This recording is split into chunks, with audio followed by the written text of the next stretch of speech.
Hey, UFC betters.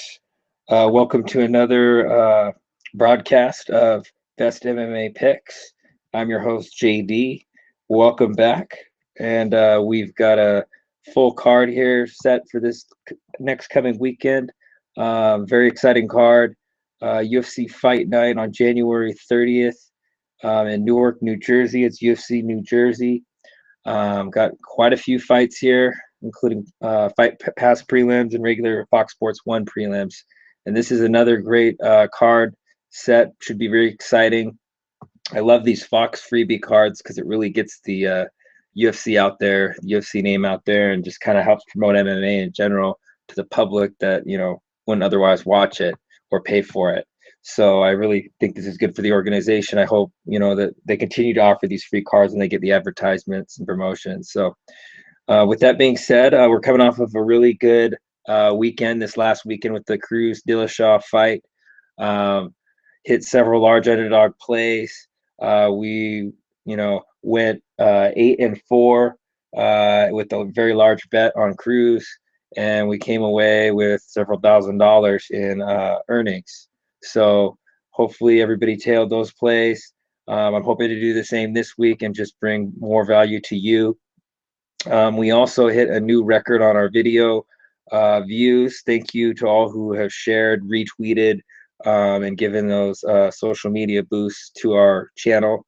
We really appreciate it, and it helps us to be able to do this. It does take time to break these cards down and to watch film. So I really appreciate that. I do this for free. I really enjoy it. It's challenging and fun for me. But, I also have, a professional life as well. So I hope to keep this free. I really do want to keep doing that. And definitely the exposure helps get the name out there. Hopefully I could just eventually make money off of advertisements with this, and I can continue doing so. But we really appreciate everybody who is sharing our videos. Put them in your forums if you have forums that you go to. Give us a +1 or a Facebook like. Check out our Facebook page. We have a presence on Instagram as well. So we really appreciate everybody who supported us. And I want to continue doing this for free. That's my goal here. So anyway, with that being said, we did have our record-breaking views, 4,000. We're almost to 4,000 views now on our last card, the video. So we're getting up there. Our name's getting out there, and I want to just continue. My focus here, I'm not gonna try to sell you shit. I'm not gonna try to do a sales pitch or whatever, tell you how good I am and how great I am and how my record is perfect or whatever. But one thing that I will tell you is that I'm going to try to bring you the most value. I'm going to try to get you winners. And that's all that I really care about. So let's get this started here. So starting from the bottom, Fight Pass prelims, we've got our first matchup here, Tony Martin and Felipe Oliveri. Tony Martin's kind of a mixed, well-rounded martial artist that has a really solid ground game. He also has, some good striking, decent striking, although not very polished of a striker. He's relatively raw, relatively new to the UFC, but he has shown, a lot of skills. He's a very young fighter, and he's up and coming. So he's fought some pretty tough competitors, particularly he had a fight against a Dagestani fighter. I can never remember these guys' names. Gosh, dang it, I'm having a mental block here. Rashid Magomedov. Rashid is a really talented mixed martial artist from Dagestan, and very hard to take down. And Tony Martin managed to take him down several times and actually get him into trouble with submissions.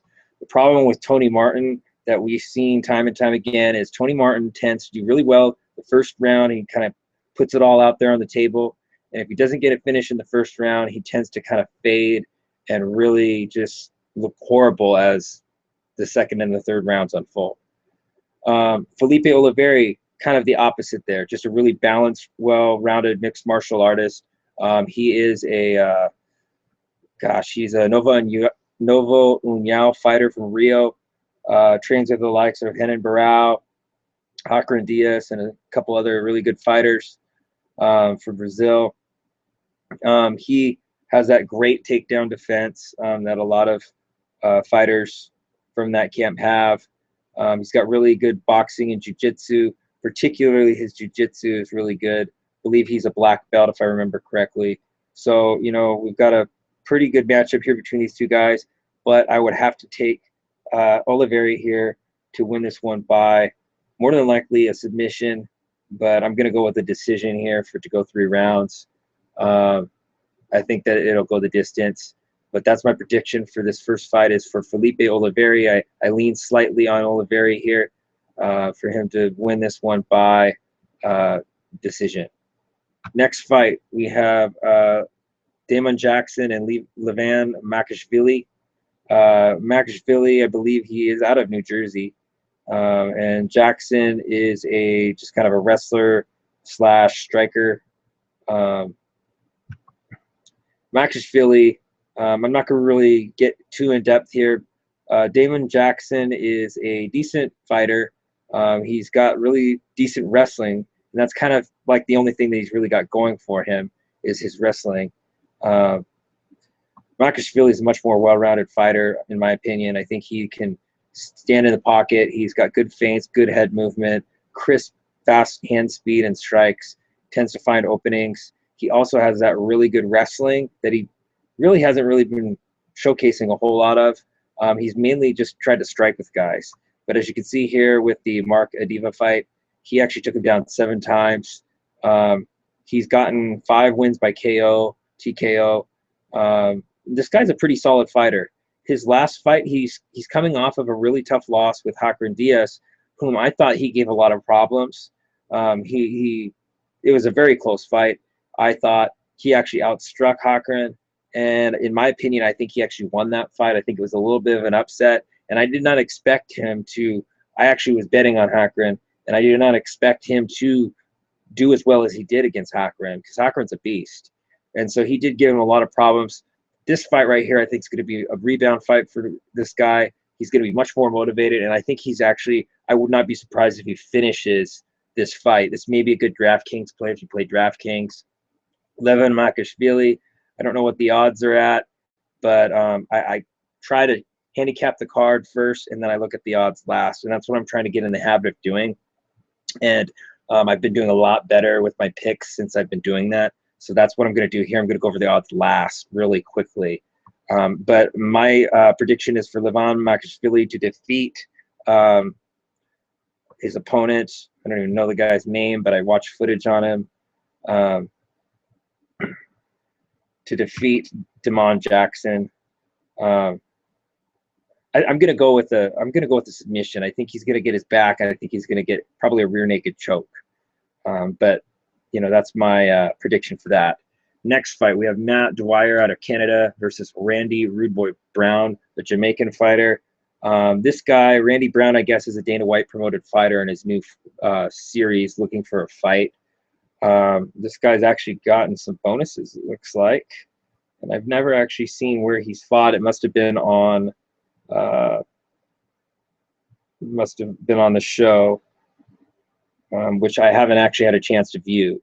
So I'm gonna have to review some footage on this guy. I really have not viewed the footage on him. I've heard good things about him, and if Dana White likes the guy, looking for these fighters, and he picked this guy, I think more than likely this guy's going to be a promoted fighter by the UFC. That's just kind of how it tends to go with the UFC. So don't be surprised this one being an easy winner. But I'm going to look at more footage on it. As far as his opponent is concerned, Matt Dwyer is a decent opponent. He is a striker mainly, and he reminds me a lot of kind of like a Miles Jury style of striking. A lot of dodgy, pops in and then pops back out. Doesn't like to get hit a whole lot. Kind of tall and lanky and very, very quick hand speed. Very technical. So that's what we're going to see a lot of here. And it all kind of depends on how Randy Brown comes out. And if he comes out, and is able to catch Dwyer, I think Dwyer has pretty good striking defense. So you may see this one go to decision. And if it does go to decision, I would tend to see the judges favoring Randy Brown, being that he's a more promoted fighter. That we see a lot of that. We've seen a lot of that with like the Dominic Cruz fight. I was kind of calling that if it went to decision, Cruz would get the nod because of the fact that the guy's much more marketable than TJ Dillashaw is. So moving on from there. So yeah, my prediction is for Randy Brown to defeat Matt Dwyer by decision. Next fight we have Mauksh Fullen versus Alex Caceres, Bruce Leroy. Not really much for me to say here. I'm just going to go real quick. Mauksh Fullen is a decent striker. He's probably got a better ground game than he does striking, although he tends to stay on the feet more and doesn't really shoot for a whole lot of takedowns. He's an Ultimate Fighter Mexico or Latin America fighter. I saw some footage on him. I just haven't really been that impressed with what he's done. He tends to leave himself out there when he's striking, and it's a very raw kind of just brawler style striking. He leaves his hands down a lot. He's very vulnerable to counter strikes. I think Alex Caceres has a slight advantage to the striking. He's gonna, has a lot more experience than Mauksh Fullen does. I think he's gonna use that to his advantage. As far as ground, Alex Caceres has a very good ground game, and he's very slick on the ground with submissions, just very sneaky and just really sneaky and tactical, and you just never know what's going to happen. Kind of almost like a Joe Lozon, but not as good as Joe Lozon. But I definitely see Alex Caceres getting the better here of this fight. It could end up going to decision, but I could see there being a quick finish here, and I could see Alex Caceres getting that finish by sub. So my prediction here is for Alex Caceres to defeat Mauksh Fullen by submission, probably second round. Moving on to the next fight, we have George Sullivan versus Alexander Yakovlev, USA-born fighter versus a Russian. George Sullivan is actually welterweight, whereas Alexander Yakovlev was originally welterweight, and then he dropped down to lightweight. He looked much better at lightweight. This fight, I believe, is going to be at welterweight again, so he's going back up in weight, and he actually had two losses at welterweight before he dropped to lightweight, where he actually did much better. So, and that he fought against Gray Maynard his last fight, to which he actually had a victory. But before that, he fought against two other fighters and lost. One of those fights, I believe, was they're both pretty good opponents. I don't remember exactly who it was. Nico Musoki, who's a really high IQ fighter, he actually smothered him, got him up against the cage, made that fight kind of like a real dog fight, and didn't allow him to get, fight Yakovlev's style of fighting, which is to circle the cage a lot and to counter strike a lot and to just kind of pick guys apart. Because he's a really good striker. He's a Russian, hand-to-hand combat master. And then there's the Damian Maia fight, where Damian Maia tried to take him down and got him down several times. Yakovlev has a really good ground game, though, and very good ground defense. So he's actually able to defend himself quite well there. But Maia was on top pretty much the entire fight. Got that nod on that. But the Nico Musoki fight was kind of like it was like he was pressure fighting up against the cage. George Sullivan's not really much of a cage style Muay Thai fighter. He's more of a boxer that likes to pick guys away with his jab. He has a really nice overhand right, really nice inside leg kick. He tends to use that overhand right, and he's a little slower with his hand speed, but he's much more powerful than a lot of those guys. He's a pretty big welterweight. I think the speed advantage here is going to be with Yakovlev. George Sullivan has some speed, but he's a slower fighter with more power. And but somehow he always manages to find a home and a flush home for that overhand right of his, which is really, does damage over time. And out of the two of these guys, George Sullivan's the much busier fighter. He always stays busy, whether it's getting up a guy against the cage. He has a decent double leg takedown, which he likes to use, and he used in his last fight. And it looked decent, but he leaves his neck out there, which makes him vulnerable to guillotine chokes. I think he can defend them, but I don't know. No one's actually ever tried it on him, but I could see him getting himself into a guillotine pretty easily. He's strong, so he can pick guys up when they're up against the cage and just kind of body slam them. And Yakovlev's going to be a much smaller welterweight, and I could see him trying to go for a double at some point on Yakovlev and actually probably getting him down. even though Yakovlev is a really good wrestler, has really good ground game, a lot of times that doesn't translate the same with MMA, especially when there's a much bigger fighter that kind of overpowers. And I could see that happening here with Sullivan. I could see Sullivan really, getting the better of the strength battle here. And if he plays his cards right, I think he could get Yakovlev to the ground. That's going to be the big question though here, because Yakovlev's going to be much faster on the feet, and I'm just not sure if George Sullivan can actually if he's going to be able to hit Yakovlev. I think Yakovlev's definitely hittable, but we got a welterweight against a natural lightweight, so it's going to be kind of interesting to see how that plays out. But if my prediction's correct here, I'm going to go with George Sullivan to win this one by unanimous decision. I don't think that this fight, either of these guys is going to get finished. I'd be very surprised. Sullivan is a tough ass guy. So, Yakovlev's, even if he head kicks him, he's not going to KO him. This guy has a solid chin. I've seen him take some hard shots from guys and just kind of walk right through them. So that's my prediction. George Sullivan to defeat Alexander Yakovlev by decision. I think it'll go all 3 rounds. Moving on to the next fight, we've got Dustin Ortiz, Wilson Hayes. Really going to go quick here. I think that Dustin Ortiz is a championship contender. I think he's going to, at some point, he's going to fight for the belt. And I don't think he's going to have any problem here with Wilson. Both these guys are really good grapplers. Wilson is a very scrappy guy. We could see an upset, but I doubt it. I think that the better scrambler is Ortiz, and although Wilson might be able to get him to the ground, Ortiz is going to scramble, and he's probably going to get a reversal at some point, and he's going to have an advantage there with his speed. And his striking's looked really good lately, too. He's just becoming this really balanced, well-rounded mixed martial artist. I think Ortiz is getting money here. If you want to take a risk, you could probably go with a Wilson Hayes bet, but the only thing that I could see happening here is maybe some submission attempts or arm bar or, leg lock. But I think Ortiz knows how to defend all that stuff. I think he's just a world-class athlete, very, very good wrestler, and just very fast, almost like a Demetrius Mighty Mouse Johnson in the way that he fights. I think he's a great fighter, and I think he's going to just keep moving right up on the ladder. So my prediction here is for Dustin Ortiz to defeat Wilson Hayes by a decision. Next fight, we have Rafael Natal versus Kevin King Casey. And it was really unfortunate last fight. Kevin Casey got it was a no contest due, I believe, to an eye poke it was. I was really looking forward to seeing him win that fight, and I think his boxing has improved quite a bit. I'm not too sure about this matchup with Casey fighting against Natal. I think Natal's a really good striker on the feet, and he's got a really good ground game. I don't know that Casey's boxing is going to be able to do it here, but definitely could see a surprise here. It just kind of all depends on how much Casey's improved on that striking, because we really didn't get to see it showcased other than his last TKO victory.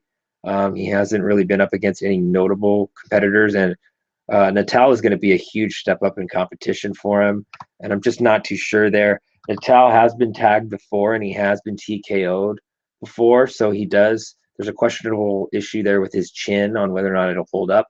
I think he's going to probably be able to hold up against Casey, but Casey's got some power, and if he lands a shot, I could see Natal going down. But the more likely scenario here is for Natal to pick Kevin Casey apart. And if it goes to the ground at all, I think these guys are going to be pretty equally matched in their BJJ skills. I might give a slight edge to Kevin Casey being a little bit stronger of a fighter and being able to, just kind of win the strength battle there. But I think Natal technique has a little bit of an advantage there, possibly. They're both black belts in Brazilian Jiu-Jitsu, with Kevin Casey being, I believe, a Gracie black belt. So these guys are going to both – it'd be nice to see the fight go to the ground. You'd see some excellent Brazilian Jiu-Jitsu. I could see this fight ending rather early, actually, between the two of these guys. I think both these guys have tons of ways to finish the other guy. It's really hard for me to tell which guy's going to win this one, but this one's a tough one for me to call. And if I just were to go with just my gut here, I would have to go with Rafael Natal to defeat Kevin Casey by I'm going to go out on a limb here and say TKO. Moving on to the next fight, we have Oliveri Mercier versus Diego Ferreira. Both these guys have really good records. We've got a really solid wrestler versus, I believe, a striker. So it's like a wrestler slash striker matchup. But I think this guy also has a big time ground game. This is the only guy that I haven't watched any footage on this. I've seen him fight before, but I just don't remember a whole lot about him. Nothing really stuck out to me. But this guy is actually a ground fighter. So could be really interesting here between these two guys. If I were just to go with a rough lean, though, I would go with Mercier because he has really heavy top control and just really strong. Tends to just kind of manhandle guys, get them to the ground and keep them there. He likes to bully guys up against the cage, take their legs out from underneath them, and ground and pound. And I could see this happening here with Ferreira. He could get himself in trouble with some submissions, trying to go take Ferreira to the ground. This guy's actually fought some really good fighters and won. He's fought Colton Smith, Ramsey Njem, and Beneil Dariush and Dustin Poirier. So this guy's got his back up against the wall, and he's probably going to get cut if he loses this fight. So keep that in mind if you're going to go for an underdog play here. This might be worth an underdog play, but I don't see him winning against Mercier, and I don't really know that anybody else does either. Could see something weird, though. We've seen a lot of weird stuff lately. So, but if I were to go with just a lean, my lean would be to go with Oliveri Mercier to defeat Diego Ferreira by decision. Last fight of the Fox Sports 1 prelims, Tarek Saffiedine versus Jake Ellenberger. Saffiedine fights out of Temecula, California. I think he's still a Team Quest fighter. I haven't seen this guy fight in some time. He hasn't really fought a whole lot lately.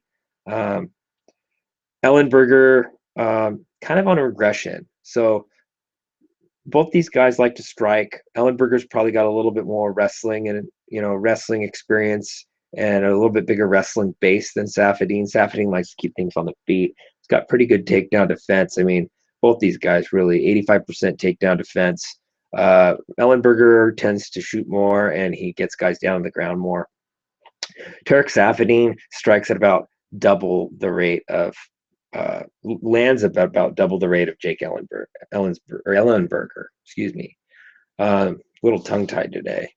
Never really knocks guys out. Doesn't have a whole lot of power, really. He does go to decision 60% of the time. Likes to kind of drag guys out into the later rounds. So, lately with decisions, I haven't really been confident with picks because the judges just completely suck. We see a bunch of weird things, and this could be one of those upsets. I mean, I really don't see Ellenberger winning this, but just never know if it goes to decision. You can't leave it to the judges' hands. But I do see Tarek Saffiedine outlanding Jake Ellenberger by a wide margin. And I think that's what's going to happen here. I mean, I think the odds makers have it right. So I'm going with Tarek Saffiedine to defeat Jake Ellenberger by decision. Next fight is Sage Northcutt versus Brian Barberena. Very underrated fighter in Brian Barberena, and Super Sage Northcutt has had some really impressive finishes lately where he's finished guys within, the first and second rounds. Last fight we had Northcutt finishing a guy, I think, and we had a bet on him, Cody Pfister, and he barely got him in the second round with the submission. Pfister took him down twice, though, and Northcutt definitely kind of got a break from the refereeing there. They stood him up really quick, which definitely made me think that, yeah, this is a fucking rigged match. UFC's behind Sage Northcutt. This guy's a really promotable, face of the future type guy. He does have the face of the future. If you look at that face, I mean, the guy looks like a freaking Ken doll. But, he's also a good fighter, but I think he's a little bit overrated. I think he's a little overrated from, the way that people are hyping him up to be. And I definitely think that if he fights a strong grappler, I think the fight's going to get dragged into deep waters and he could even lose. We could see an upset. So I don't know that the UFC is going to want that or allow it. It'd be kind of interesting to see what would happen there. But I could definitely see that happening here with Bryan Barberena. Bryan Barberena is a pressure fighter, and he really likes to pressure guys. And he's good at it. He's kind of reminds me, Bam Bam. It's funny that his nickname's Bam Bam because he definitely reminds me of kind of like a little Bam Bam Healy, which Bam Bam Healy is actually a pressure fighter as well. Very similar style there. Maybe that's how he got the nickname because he's reminded of that. But has a ton of heart, and I like his beard too. That's another underdog reason to bet on an underdog is if they have a cool beard, and he has a cool beard. But he did lose to Chaz Lepre. It was a very, very good fight. Fight of the night, actually, award that they got from that. Very close. So he's coming off that loss. Definitely disappointing for his camp. And I think he's going to come in really motivated. I really see this happening here, where he comes in motivated, especially wanting to derail a hype train like Sage Northcutt. Could definitely see this here. So I think he's a good underdog bet. And if you don't want to bet underdog, bet on the over, because I think he's going to drag this one, and I think he's going to survive. I think he's got a lot of heart, and I don't see him getting finished quick. But, you never know. You could see another Sage Northcutt. I think a lot of people are going to be on the hype train still, and I think they're going to think that he's going to finish this guy quick, but I don't think it's going to get finished quickly. And I could even see him actually pulling off a really weird split decision on Northcutt if it goes all 3 rounds.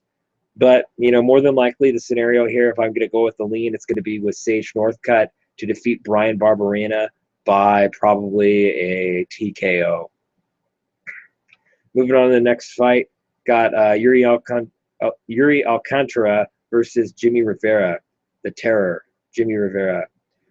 Jimmy Rivera is coming in at 18-1. Yuri Alcantara almost has 40 fights under his belt, 32-6. Both these guys are very high-level elite fighters. Jimmy Rivera is a little bit less polished on his striking than Alcantara. Alcantara has a lot of experience, a lot of really solid Muay Thai, very wicked leg kicks. This guy, I think he has background in soccer, so he has these really nasty, powerful leg kicks. Rivera has some good leg kicks too, though, but he tends to grind people out more with 67% decision rate. He does what it takes to win the fight.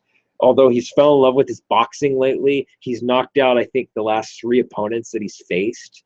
The guy's got some really, really heavy hands. Really heavy hands. And, the guy looks like fucking Shia LaBeouf. I mean, how cool is that? You want to promote a guy in the UFC that looks like Shia LaBeouf? I mean, they should just nickname him Shia. Don't nickname him El Terror. Just nickname him Shia. You could just throw him right into this set of Transformers. But the guy's got heavy hands. I think that he's a legit fighter. He's 18-1 versus a 32-6 fighter. Alcantara has more experience here than this guy. And here's the thing, okay? Any other guy, I'd probably give the advantage here with the power and everything to Rivera. But Alcantara has never been KO'd before. The only time he's ever had a TKO loss, he's never been KO'd. The guy has a really good chin, and he's fucking strong. The only time he's been KO'd was when he had a leg injury, but that's not a real KO. So his chin has held up to some pretty good damage, and he's never been put to sleep. I think he's got better technique, more crisp technique than Rivera. I think that the only thing that Rivera has here to win this fight is his wrestling, which he won several. He broke several state records in the state of New York. A lot of these New York wrestlers are fucking good wrestlers. We see Dennis Bermudez, John Jones, Chris Weidman. All these guys are from New York, and when they go to New York State wrestling, that's some heavy-duty wrestling. So we got to keep that in mind here, that if Rivera's not getting the better on the feet, you for sure better believe that he's going to take this fight to the ground, and that's where I think that we may see some problems for Alcantara. It all depends on what Alcantara comes out here. My lean here is to go with Alcantara to defeat Rivera by TKO, but this guy's only lost 1 time, okay? And he's a new fighter, and they want fresh faces in the UFC. My initial lean was to go with Alcantara here. I think it's a more solid pick, but if we're going to see something weird, it's going to be here with Rivera. I'm going to go with Rivera here to defeat Alcantara by decision. Moving on. Next fight, Josh Barnett, Ben Rothwell. Not really much to say here. I feel like almost every heavyweight fight is a coin toss. Okay. With that being said, the guy who's on more of a regression is Josh Barnett. He's getting older. Still a good, great fighter, but I think Ben Rothwell is a hungry heavyweight. This guy he talks the talk and he walks the walk. He subs guys in 30 seconds that fly right into his submissions, with Matt Mitrione. The way that happened was kind of weird, but Rothwell subbed him real quick. And I think the guy, his martial arts are legit. I think he's a good martial artist. I always look forward to seeing his fights. Definitely has some ridiculous power in his hands. And he's pretty quick. He's not a slow fighter. Got decent takedown defense for heavyweight, 68%. I think he's going to get the job done here. I wouldn't be surprised if Barnett's favored. I haven't looked at any of these odds, so keep that in mind. I'm going to go over the odds and I'm going to compare with what I think, and we're going to look at that. But I'm going with Ben Rothwell here to defeat Josh Barnett by a TKO. Last fight of the night: Anthony Rumble Johnson and Ryan Darth Bader. Both these guys have very similar records. Both these guys are really on fire. Anthony Johnson's coming off a loss to DC, I believe it was his last fight. Oh no, wait a minute. Maybe he fought against Jimmy Manuwa. Yeah, he's coming off a win against Jimmy Manuwa. So he rebounded rather quickly from Cormier and just completely obliterated Manuwa. I had kind of a theory with Rumble Johnson that he was on PEDs. I think everybody else would agree with me here. And Bader might have been on PEDs too, but I think he's naturally a little bit more athletic than Johnson, being that he wrestled, I believe, is at Arizona State or Arizona, one of the two. This fight really, honestly here, for me, Bader, I think he's really improved on his striking. You're not going to see it here with the statistics, but if you look at his last fight, the guy was on point. He went up against a good striker with Oven St. Preux with some ridiculous power, and he evaded him with some really good boxing. And he did, he did the same thing with Rashad, and he looked even better against Rashad, who's a really good boxer. And so, he even beat Phil Davis as well. The guy, he's on a tear. This guy's got momentum on his side, okay? And you're going up against a guy who possibly was on a lot of PEDs. He did knock a guy out, or, a legit fighter with Jimmy Manuwa. He knocked him out cold. But Ryan Bader's a little bit smarter than Manuwa, in my opinion. And I think he has a little bit better chin than Manuwa. But what Ryan Bader has going for him is his work ethic and his wrestling ability. Manuwa is a clinch fighter, and he has takedowns, but he doesn't ever shoot for takedowns like the way that Bader does. Bader is one of those guys who has integrated his wrestling into MMA better than just about anybody out there, okay, save John Jones, and I'd probably say the most integrated wrestler is DC, Daniel Cormier. But Bader's right up there, and he's just gotten better with his timing, better with everything. And he is now using his boxing skills to set up his takedowns. And so he's got this kind of he's got weapons, he's got an arsenal now. And I think that's going to really cause problems for Johnson, mainly his ability to take him down and his stamina. Ryan Bader's work ethic and stamina, he's going to eventually gas Anthony Johnson, which we saw in the Daniel Cormier fight. And I see this one being the parlay buster here. I think Ryan Bader's going to come away. It's going to be a lot closer than what people think. I think Bader's boxing, he's got really good defensive boxing now. And I think he's going to defend well, and he's going to circle well against Johnson. He's going to make Johnson come to him. And when Johnson, throws that heavy leather, I think Bader's going to go for a takedown, and he's going to probably get it. And once the fight's on the ground, I think Johnson's going to get pretty tired quick. So, I may be wrong here. Bader may get knocked out. But I'm usually right when I want to see somebody get knocked out. And Bader's somebody who I'd love to see get knocked out because of the fact that I've lost money betting against him. Okay. Bader, I think, is going to get the job done here. I could just see it happening. So I'm going with Ryan Bader for my pick here. And I believe Ryan Bader is going to get this job done by a decision. Okay, so if you're not going to go with Bader and you don't want to gamble at the odds, go with the over, because Bader, I think, can survive at least a round. Okay, and if he does survive a round, if it goes past the first round, I don't see Anthony Johnson winning this fight. So people might call me crazy here for this because everybody's really high on Johnson with his, heavy hands and his knockout ability. But I think the more likely scenario here is whoever's the better wrestler. I like to bet on wrestlers. I think that wrestlers are money, and Ryan Bader's a better wrestler here. Anthony Johnson's no joke. He can stuff takedowns, but Bader, he's one of the best at timing takedowns. So keep that in mind. All right, so those are our predictions here.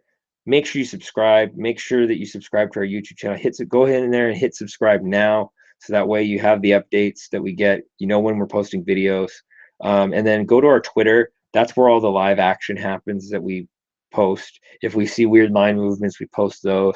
If we see any changes at all in the card, we post those. Anything that's an advantage that we get, any information we might get from other fighters or people out there in the industry, we post. So make sure that you're on that. All of our plays are posted there. All of what we're on is posted there. So add us to Twitter. We post social media plays, one on Facebook, one on Instagram, and then one of our other top plays on Twitter. So all three of those social medias, make sure that you add us. They're all in the description at the bottom of this video. Okay. And our top three plays, one of each goes on each of those. So you need to make sure you add those, have them in there. So when fight time rolls around, that you know when there's a play. But yeah, hopefully we cash really well this time, like we did this last time.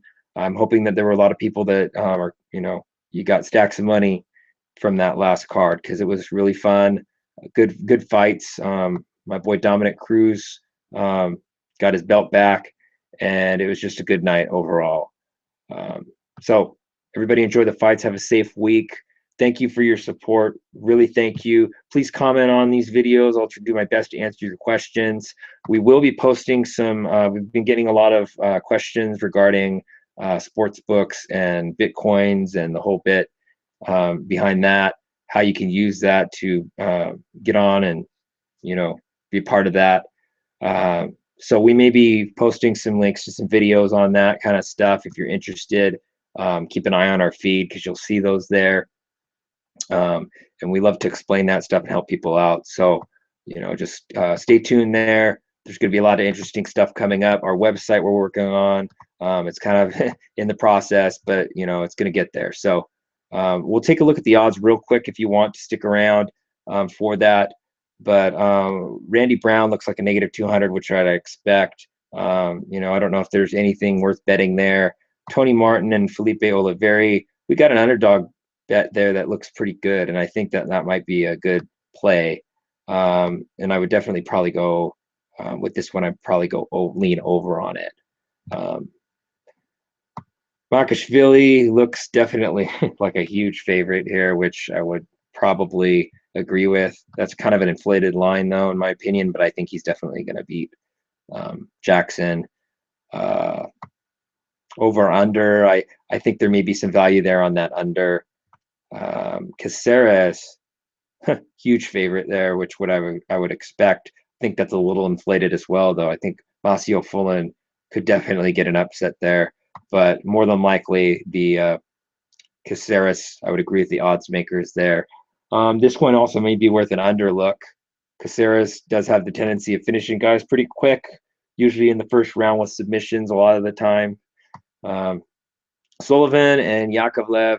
Yakovlev is a slight favorite here, so I like that line right there with Sullivan. I don't know if we'll play it or not. I want to look at a little bit more footage on Yakovlev, but he's the smaller fighter out of the two of these guys. I think he's a quicker fighter with a striking advantage, though. So it all depends on if Sullivan can get him down. I don't know about that yet. I really want to think about that one and look at a little bit more footage. The under here, I'm not thinking it's going to go under, and the odds makers agree with me here. -228. Dustin Ortiz, Wilson Hayes. I think there's some value there on the -206. I think Dustin Ortiz should be probably a -350 or more. We may see the line move in that direction. Do we see a finish here? Probably not. -260, but that might be a look there. I could see Ortiz getting a finish. The guy has been trying to finish guys more. maybe look at the under there. There's a lot of stuff that can happen within 2.5 rounds. Okay. Rafael Natal and Kevin Casey. This one's kind of tough. These lines look pretty much where I would expect him to be. I mean, it's you take your pick here. I take my pick with Natal. Big question mark with Casey. I don't know what's going on. If he had any, if he's been rusty, he's just kind of not been able to fight. So I'm gonna look at some videos on him to see what's going on there. I don't know if we'll play that. We might pass. The under is definitely worth a look there. 135. Abin Mercier, Diego Ferreira. I wouldn't expect this any different. That's about where I place him at a negative 250. So might be a little bit expensive there. Over under at a 2.5. I think it's going to probably go over. This guy always grinds out decisions, so more than likely going to go all 3 rounds. Turk Saffiedine, negative 224. I'd expect him to be more like a negative 300-ish. But Ellenberger definitely has KO power. He just has looked like crap lately to me. I think he could get cut if he's not careful here. I think UFC likes Ellenberger, but I see this one going the distance. Negative 215 is right about where I put it at. Sage Northcutt, Brian Barberena. This is a joy right here. A negative 455 on a guy who I don't think is really that good. He's good, but he got taken down pretty easily by a very mediocre, if not downright, a guy who doesn't belong in the UFC, a gimme fight. Brian Barberena, I think, has got probably better grappling than Cody Pfister. Maybe somebody would argue with me there, but he's about the same. And he's got better striking, and he's just got more heart and just more of a pressure fighter. This one's worth a look right here at positive 375. So it's dogger pass there. Over under at over under at 1.5 rounds. That over there looks good at 140 to me. I don't see this one ending quick. But, still not sure on that. Sage Northcutt, that's very tough to call, what's going to happen there. The guy's a freak of nature, but at the same time, he's a little overrated, in my opinion. Jimmy Rivera's actually favored here. Wow. Gosh, I could see him winning, though. That's the thing. And I think the odds makers agree there. Negative 159. Alcantara, positive 140. That's hard to not take him there to positive 140. Seems like a decent play, but, my initial lean was to go with Rivera. But yeah, that's a tough one. I think that these guys are both pretty even. He might dogger past that one. It's kind of hard for me to decide at this point. I'm going to eventually decide, but not now. Over under 2.5 rounds. Definitely some value on that under there. Not sure about that as a play, though. Last 2 fights here, Josh Barnett, Ben Rothwell. It's about right on the line. I like Ben Rothwell as an underdog with my pick. And over under at 2.5 rounds. You got to go with the under there at 2.5. They think these guys are going to go the distance. I don't know that I agree with that, but you never know. Last fight, Anthony Johnson, Ryan Bader. You've got a positive 265 with Ryan Bader, negative 300. This is going to be in everybody's parlay, I think, and that's where they're going to rake in all their money if he loses. Because not all those parlays are just going to rake them all in.